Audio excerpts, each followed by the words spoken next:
प्यारे बच्चों,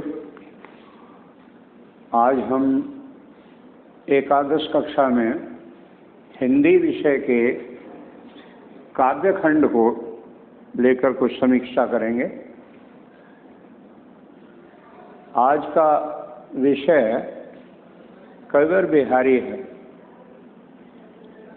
बिहारी की रचना को पढ़ने से पूर्व थोड़ा बिहारी का जीवन परिचय भी समझ लें।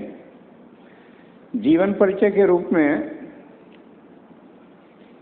बिहारी जी का जन्म कुछ विद्वानों के द्वारा सन 1603 माना जाता है, कुछ के अनुसार 1595 मानते हैं।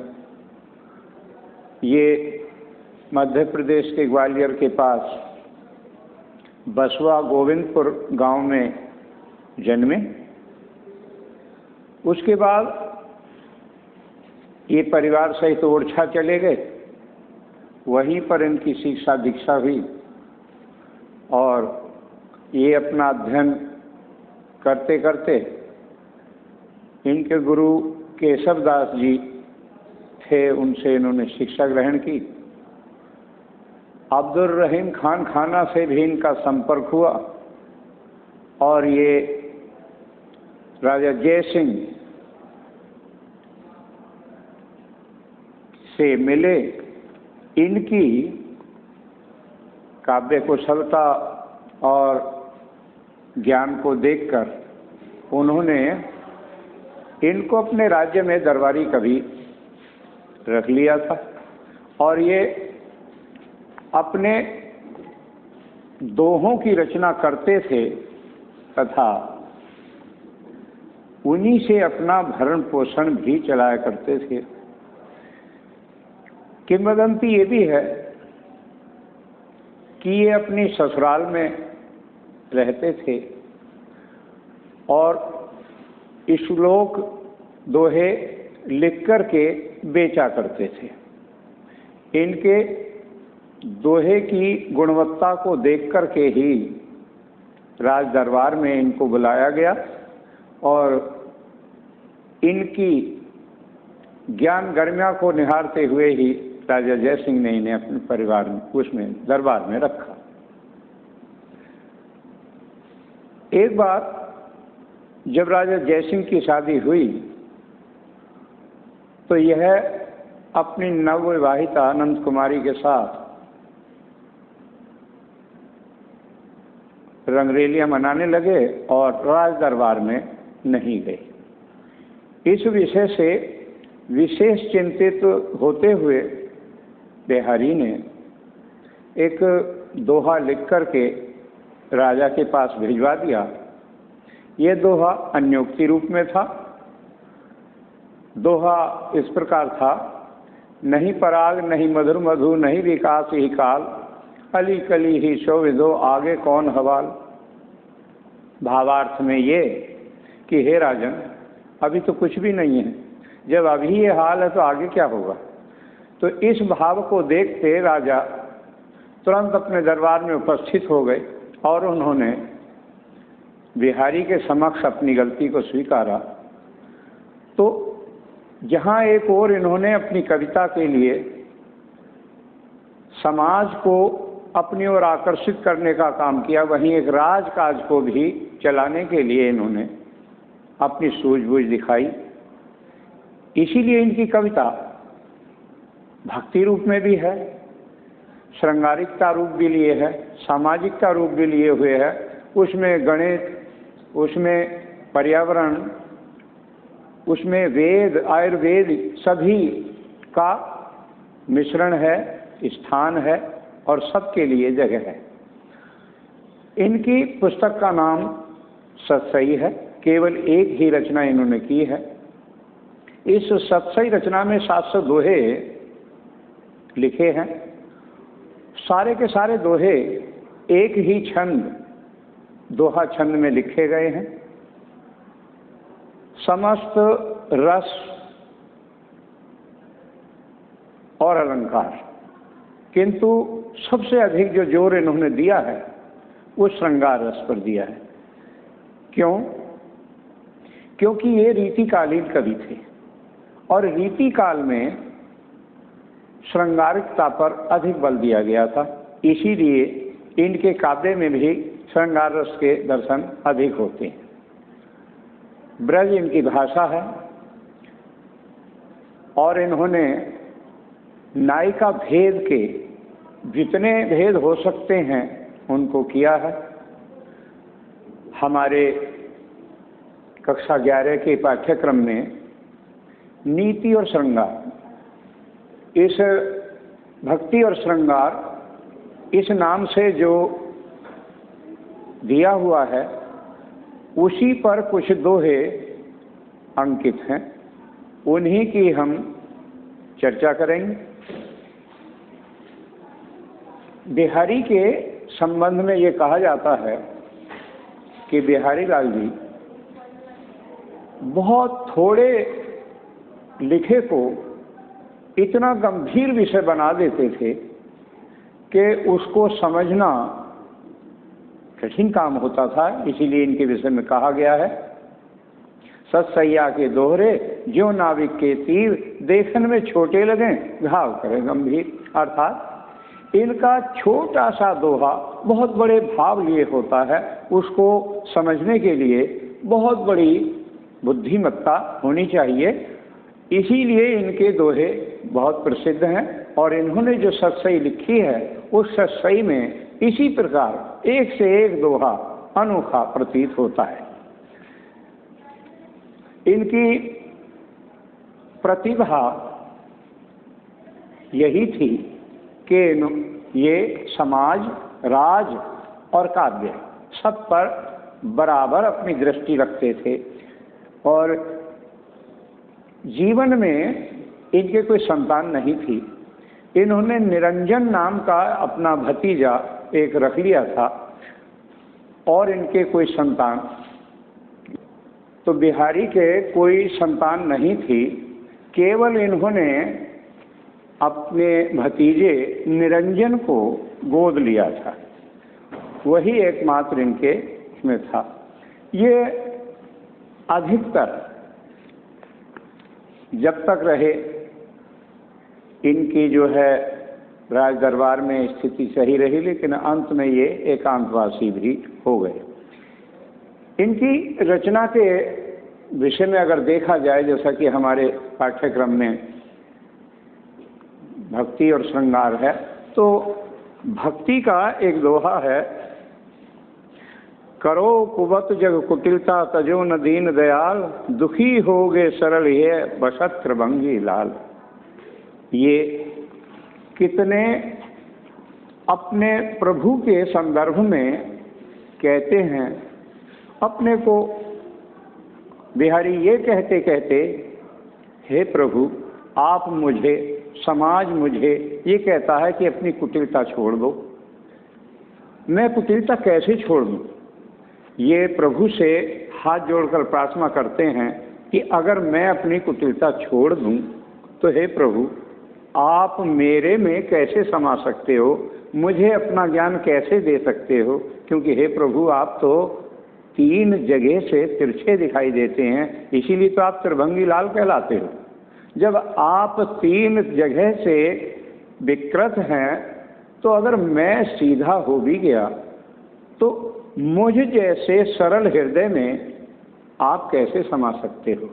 उदाहरण के तौर पर जिस तरह का कोई सांचा होगा उसमें उसी तरह की वस्तु का आकार स्थापित होगा, तो फिर अगर मैं सीधा हो गया, मेरा हृदय सरल हो गया, तो आप 3 जगह से विकृत होने की अवस्था में मेरे हृदय में कैसे समा सकते हैं?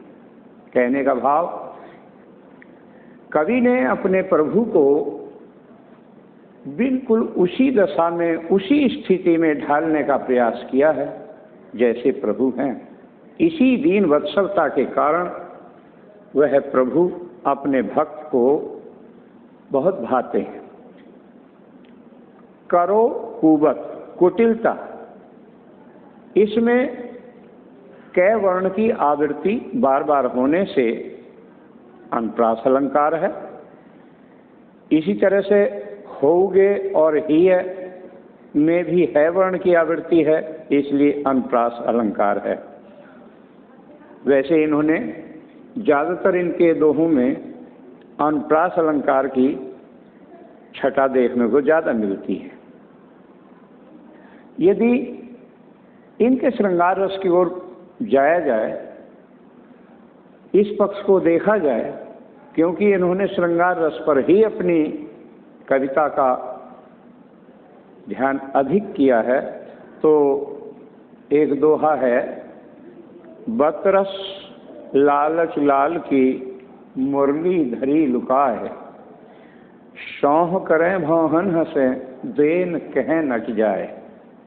इतना मनोहारी, इतना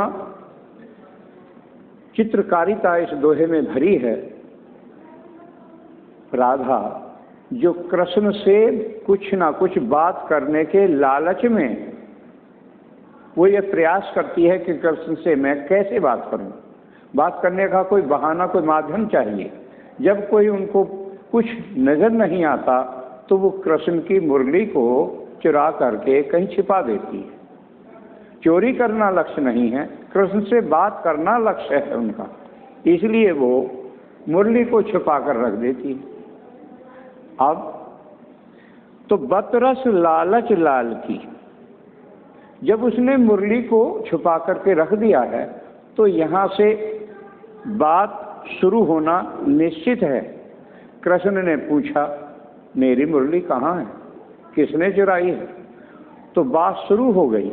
बात शुरू होने के बाद राधा कहती है, और वो भी सौगंध खा करके, कृष्ण की सौगंध खा रही है, सौह करें, हे कृष्ण मैं तुम्हारी सौगंध खाती हूँ, मैंने मुरली को नहीं चुराया।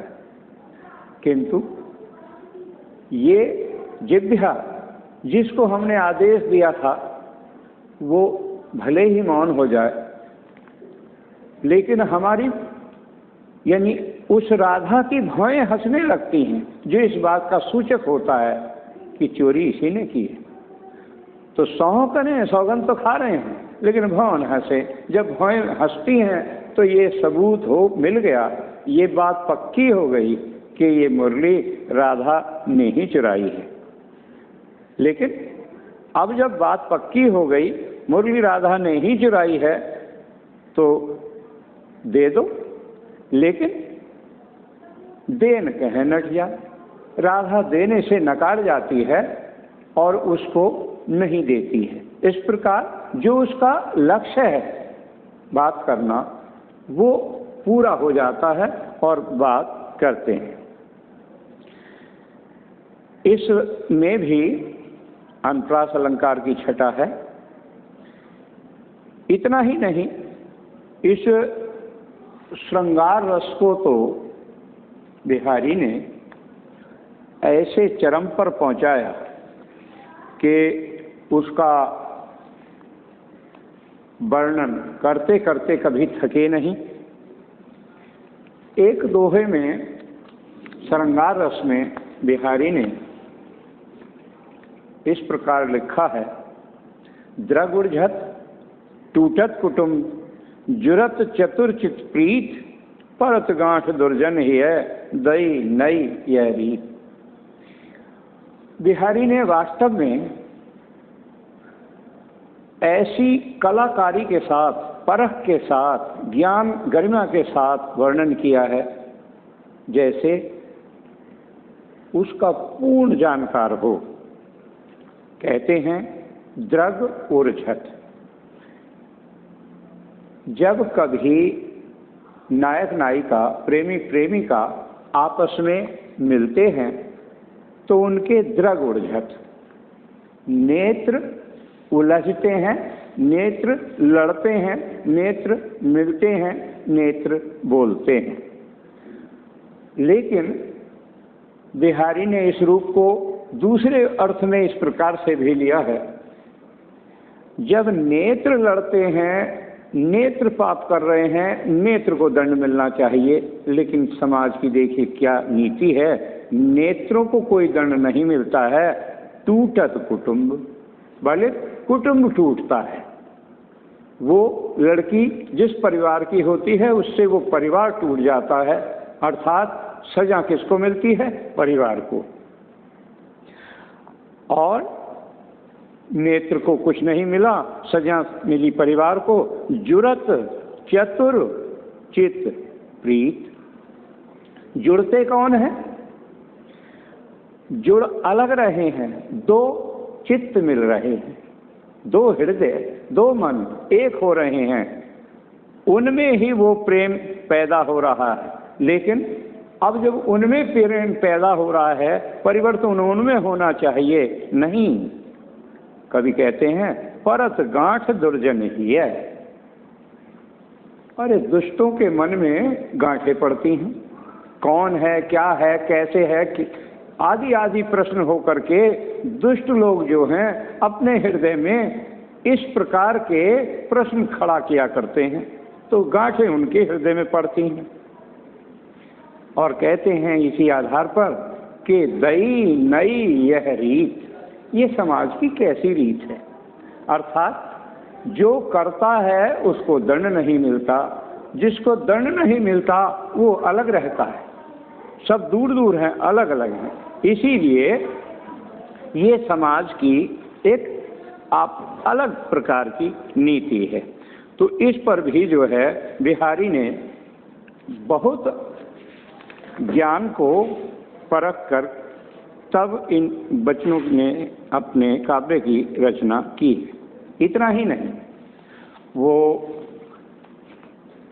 हर पद, हर स्थिति, हर स्थान को ऐसा देखते हैं कि अपनी अपनी स्थिति अलग अलग होती है। कैसे? एक दोहे में कहते हैं अजो तरो ना ही रहो श्रुत सेवत एक रंग, नाक बाग बेसर ले हो बस मुक्तन के संग। एक वही गहना, वही आभूषण, उसी सोने से निर्मित कान में पहनने वाला कुंडल होता है, उसी सोने से निर्मित नाक में पहनने वाला आभूषण होता है। जब दोनों एक ही धातु के बने हैं, दोनों में एक ही प्रकार की विशेषता होनी चाहिए, किंतु फिर भी वो कुंडल है, उसकी स्थिति आज भी वही लटकती हुई, अर्थात उसी स्थिति में है जैसे वो बचपन से था, जवानी में रहा, बुढ़ापे में उसकी स्थिति वही है। तो अपने पद का स्थान है कि वो अपने पद से एक पग भी इधर से उधर उसकी कोई उन्नति नहीं हुई। किंतु नाक बास बेसरी, नाक में पहना जाने वाला आभूषण वो सर्वश्रेष्ठ माना जा रहा है, क्योंकि वो शीर्षस्पर्श है, क्योंकि वो ऊपर है, क्योंकि वो सबके सामने है, इसलिए उसको बेहद बहुत अधिक मोती के समान श्रेष्ठ महान माना गया है। तो आपके इस पीडीएफ में जितने भी दोहे आपको लिख के दिए गए उनकी तो आप करेंगे ही, किंतु गृह कार्य में जो दिए गए प्रश्न हैं वो इस रचना से और जीवन परिचय से छांट करके देख करके तभी उनका उत्तर देना है, क्योंकि गृह कार्य में दिए गए प्रश्नों का भी आपकी परीक्षा से उतना ही संबंध होगा, क्योंकि इनको पीडीएफ में जो कार्य कराया गया है उसमें उनके उत्तर समांतर रूप में मिलेंगे, अर्थात उन जैसे आपके प्रश्न होंगे उत्तर उन्हीं में से छांट करके देना है। और जो ये जीवन परिचय दिया है, इस जीवन परिचय में से भी आपको छांट कर उनके उत्तर देने, तभी आपका ये कार्य पूर्ण होगा। धन्यवाद।